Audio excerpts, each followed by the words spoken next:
बंधूंनो, या सोशल मीडियावर जे काही मला शिव्या देणं चालू आहे, माझ्यावर वेगवेगळ्या प्रकारे लिहित आहे, मी त्यांना सगळ्यांना माफ करतो. कारण त्यांना माहीतच नाही. कारण हे माझं जे काम आहे 92 पासून आहे. बंजारी वाद मी सोडवला, अनेक आरक्षणाचे प्रश्न सोडवले आणि जो काही आरक्षण मिळणार आहे ते माझ्या भूमिकेमुळे, म्हणजे माझ्या पॅटर्नमुळेच मिळणार आहे, दुसरं काही मिळणार नाही आपल्याला. परंतु हे जे नवीन पोरं लिहितात, कदाचित 33 वर्षापूर्वी ते त्यांच्या आईच्या पोटात असले पाहिजे, आता ते बाहेर पडले आहेत. त्यांना माहीत नाही की माझं काम काय आहे, मी काय करणार आहे. तर असू द्या, मी त्यांना सगळ्यांना माफ करतो. परमेश्वर त्यांना माफ करो, शिवालाल महाराज त्यांना माफ करो. परंतु हा मोर्चा होणार आहे 19 तारखेला आणि आझाद मैदानावर होणार आहे. ठीक आहे, तुम्ही म्हणताय ना अभिनंदन करायचं, नका करू तुम्ही अभिनंदन.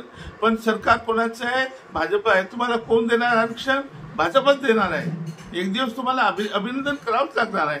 ठीक आहे, आता तुम्ही करू नका अभिनंदन, पण मोर्चा याच्यासाठी आहे की आपल्याला काही लेखी दिलं नाही. मी 19 तारखेला त्यांच्याकडनं लेखी घेणार आहे आणि लेखी घेऊनच येणार आहे आणि म्हणून मोर्चा आहे.